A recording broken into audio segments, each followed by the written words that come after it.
André Malraux, je crois, disait que le XXIe siècle sera plus spirituel.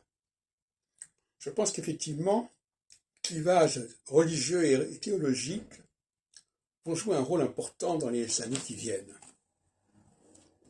Plus peut-être même que les clivages politiques, géographiques ou autres. Et en ce qui me concerne, je crois que j'ai contribué à cette perspective en montrant à quel point il fallait repenser les frontières entre le judaïsme et le christianisme.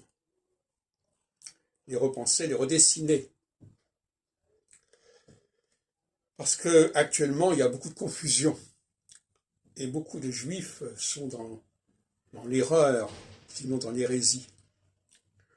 Parce qu'ils n'ont pas de conscience théologique.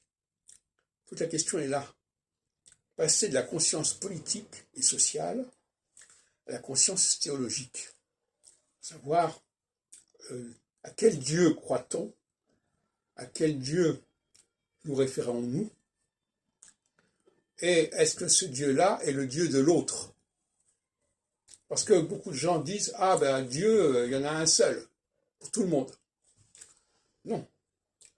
Le monothéisme, c'est qu'il y ait un groupe ne doit avoir qu'un seul Dieu.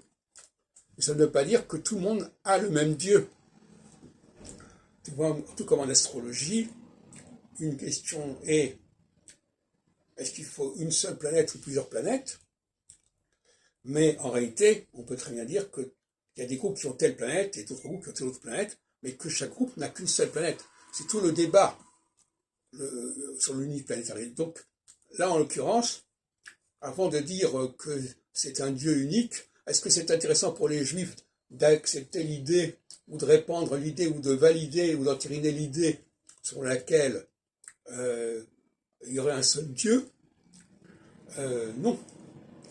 Alors on me dirait, on ne peut pas empêcher les gens d'adopter votre Dieu à vous. On ne peut pas empêcher les chrétiens de se référer au Dieu des Juifs. Mais jusqu'à un certain point, parce que c'est comme dans un territoire, les gens ne peuvent pas comme ça s'approprier votre territoire.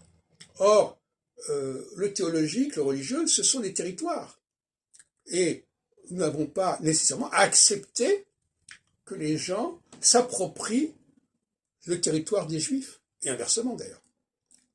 Donc là aussi, il y a un problème de repenser le religieux en termes de propriété, en termes de frontières.